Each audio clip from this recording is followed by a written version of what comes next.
Saya ingin menyampaikan beberapa yang sudah kita lakukan di tahun 2024 dan yang akan kita lakukan di tahun 2025. Dan kami juga berterima kasih karena banyak sekali kegiatan yang kita laksanakan di tahun 2024 mendapatkan peliputan dan juga pemberitaan yang sangat luas oleh rekan-rekan wartawan dari berbagai media, baik cetak, elektronik maupun online. Karena itu kami menyampaikan terima kasih dan apresiasi yang setinggi-tingginya atas kerjasama yang sudah terbangun selama ini. Yang kedua, tentu capaian program ini adalah capaian program selama 1 tahun. Artinya masa-masa sebelum 21 Oktober itu juga program yang kami jadikan satu kesatuan sebagai capaian program, dan itu adalah apa yang sudah dilakukan pada masa kepemimpinan Mas Nadiem Anwar Makarim.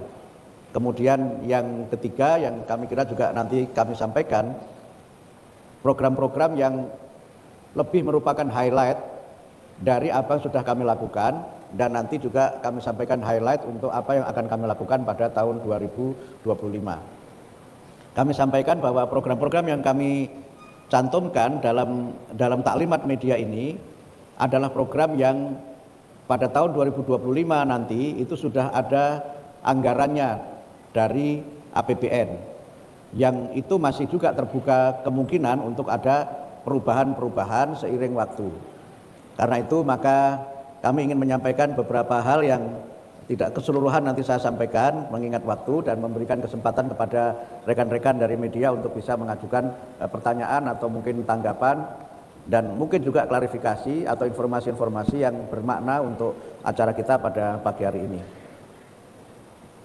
Kalau kita bicara mengenai program 2024, mungkin kami mulai dengan apa yang sudah kami lakukan. Yang pertama adalah peningkatan kesejahteraan guru melalui tunjangan sertifikasi pendidik. Kemudian yang kedua, itu program guru ASN bisa mengajar di sekolah swasta. Yang ketiga, penyederhanaan pengelolaan kinerja guru, kepala sekolah, dan pengawas sekolah. Kemudian percepatan sertifikasi pendidik dengan kelulusan PPG pada kurun November-Desember 2024 mencakup 605.650 guru tertentu dalam jabatan dan calon guru prajabatan. Kemudian yang kelima, pelatihan untuk meningkatkan kompetensi guru, pelatihan untuk peningkatan kompetensi guru BK dalam menciptakan lingkungan sekolah yang aman, nyaman, dan gembira. 6. Pelatihan peningkatan kompetensi guru kelas sekolah dasar dalam melaksanakan layanan bimbingan konseling. 7. Peluncuran film Kemenangan Sejati. Yang ke-8, gerakan 7 kebiasaan anak Indonesia hebat. 9, peluncuran senam anak Indonesia hebat. 10, penyusunan panduan revitalisasi sekolah, panduan PAUD SD 1 atap, panduan dan rekomendasi pelaksanaan program makan bergizi gratis. 11, pelaksanaan vocationomics melalui forum kebijakan untuk dapat saling berinteraksi, berbagi, dan berdiskusi terkait gagasan pendidikan vokasi dan ekonomi. 12. Peningkatan daya saing tenaga kerja terampil Indonesia melalui SMK Teaching Factory, SMK Pusat Keunggulan Pendidikan Kecakapan Kerja. 13. Lomba Sastra Siswa Nasional tahun 2024 jenjang pendidikan dasar dan SMP yang diikuti oleh 2.137 siswa mengikuti lomba mendongeng dan 2.453 siswa mengikuti lomba menulis cerita. 14. Gerakan Bangga, Mahir, dan Maju dengan Bahasa Indonesia. 15. Festival Literasi Swantara Aksara dengan mengusung tema membumikan literasi, menguatkan aksi sebagai upaya perluasan keterlibatan para penggerak literasi untuk meningkatkan literasi masyarakat Indonesia secara keseluruhan. 16. Pelibatan komunitas sastra sebagai upaya penguatan apresiasi masyarakat terhadap karya sastra yang merupakan wahana ekspresi nilai luhur dan kreativitas berbahasa. 17. Perayaan 100 tahun A.A. Nafis dan perayaan Bulan Bahasa dan Sastra untuk meningkatkan pemahaman dan apresiasi masyarakat terhadap bahasa dan sastra Indonesia. 18. Penguatan literasi numerasi berbahasa PISA melalui penyusunan perangkat pembelajaran, penyediaan buku teks utama dan buku non-teks untuk pendampingan pembelajaran, sosialisasi, dan penguatan kapasitas sumber daya manusia, sarana prasarana, satuan pendidikan, dan FGD kualitas pembelajaran sains. 19. Temu wicara dan koordinasi dengan berbagai pemangku pendidikan untuk kebijakan pendidikan yang partisipatif serta membangun kerjasama dan kolaborasi antara pemerintah dan masyarakat dalam mewujudkan pendidikan yang berkualitas dan merata. Kami juga telah melakukan beberapa pengkajian yang berkaitan dengan kebijakan-kebijakan di lingkungan Kementerian Pendidikan Dasar dan Menengah. Yang pertama adalah kajian terkait dengan ujian nasional dan asesmen nasional. Kedua, kajian tentang kurikulum. Ketiga, kajian tentang guru penggerak. Keempat, kajian tentang zonasi PPDB. 5. Kajian tentang coding dan artificial intelligence. 6. Redistribusi guru ASN dan guru P3K. Kemudian yang ketujuh, SMK masa depan. Dan yang kedelapan, pembelajaran mendalam atau deep learning. Kami sampaikan bahwa kajian-kajian tersebut sudah selesai kami rumuskan secara keseluruhan dan tinggal nanti menunggu pelaksanaannya pada tahun-tahun yang akan datang. Selanjutnya akan kami bacakan untuk program tahun 2025. Tahun 2025 ada beberapa program prioritas. Program prioritas untuk tahun 2025 adalah program-program yang berkaitan dengan sarana dan prasarana yang memadai, pendidik dan tenaga kependidikan yang kompeten dan sejahtera, lingkungan sosial budaya yang mendukung, pembelajaran adaptif dan bermakna, kemudian yang berikutnya adalah ketersediaan layanan yang merata, pembiayaan pendidikan afirmatif, layanan pendidikan inklusif, dan pengembangan talenta unggul.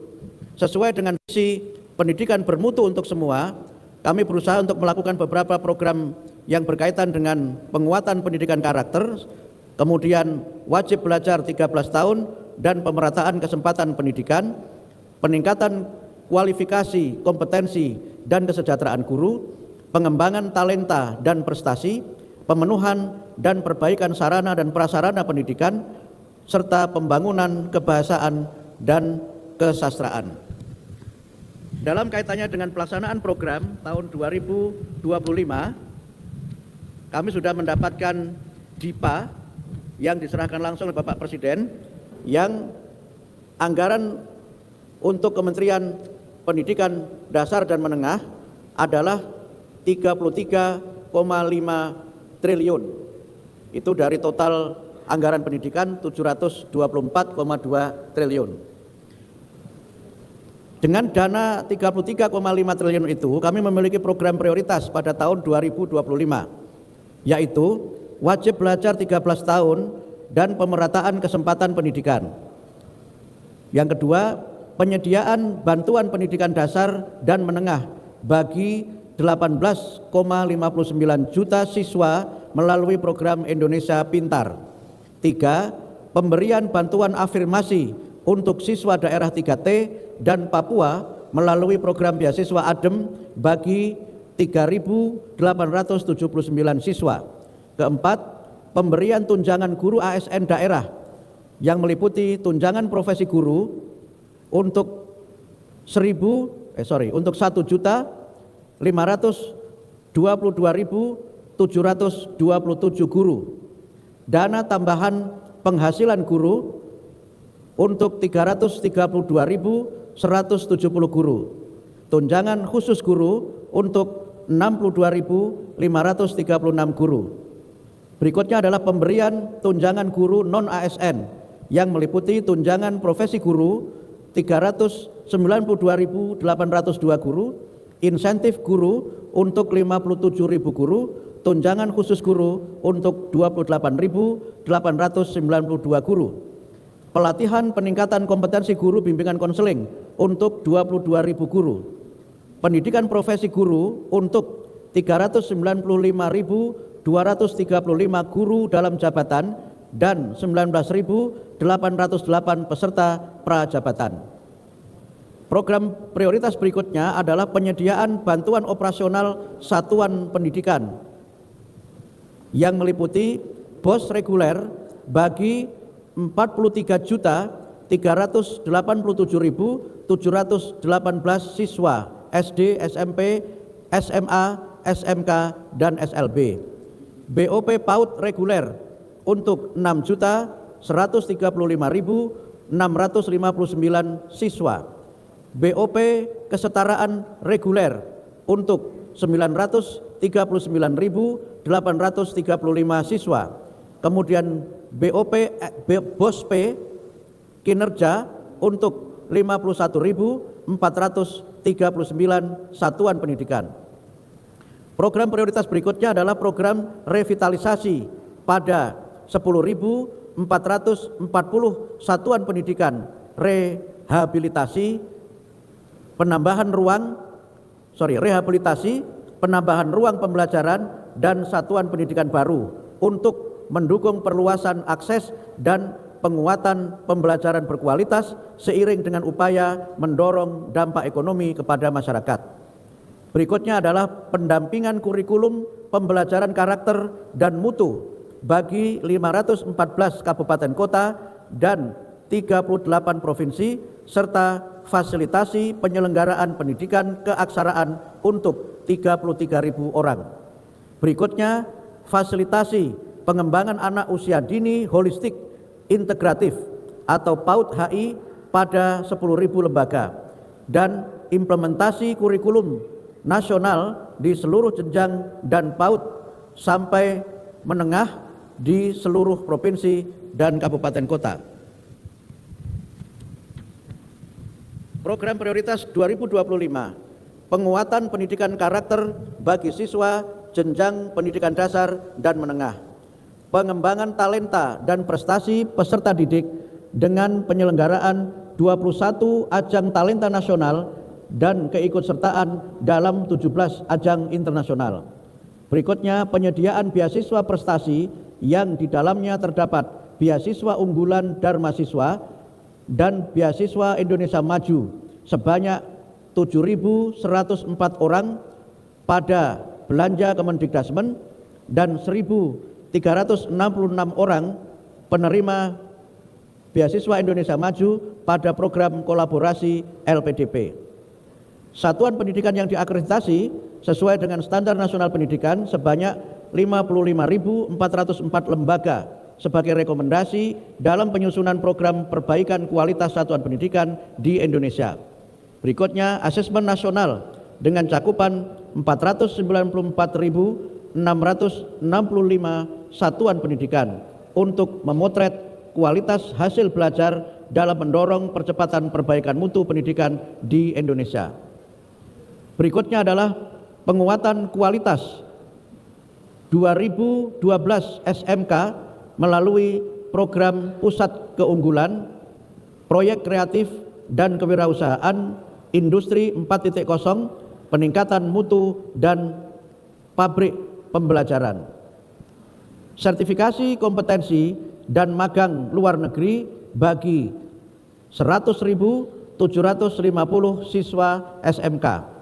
Peningkatan keterampilan dan penyegaran keterampilan bagi 10.214 pendidik dan tenaga kependidikan satuan pendidikan vokasi, pendidikan kecakapan kerja dan pendidikan kecakapan wirausaha bagi 19.699 anak tidak sekolah, distribusi 1.530.000 buku bacaan bermutu ke 5.100 SD dengan literasi rendah, pembinaan 1.402 lembaga pemerintah pendidikan swasta untuk pengutamaan bahasa Indonesia, bantuan pemerintah untuk 200 komunitas literasi dan sastra, serta fasilitasi program BIPA di 56 negara dan 408 lembaga. Bapak-bapak, Ibu-ibu, saudara sekalian, demikian sudah kami bacakan program-program yang sudah kami laksanakan pada tahun 2024 dan yang insya Allah kami laksanakan pada tahun 2025. Yang kami sampaikan itu adalah informasi untuk menjadi pengetahuan publik sebagai bagian dari akuntabilitas kerja yang telah kami lakukan dan bagian dari upaya kita untuk memberikan layanan pendidikan bermutu untuk semua dalam rangka membangun generasi Indonesia yang cerdas dan maju. Saya kira demikian yang dapat kami sampaikan, sekedar pengantar, dan nanti untuk pertanyaan-pertanyaan dan juga mungkin tanggapan akan diberikan tanggapannya dan jawabannya oleh para dirjen dan para direktur serta seluruh jajaran di lingkungan Kementerian Pendidikan Dasar dan Menengah. Terima kasih. Nasrun minallah wa fathun qarib. Wassalamualaikum warahmatullahi wabarakatuh.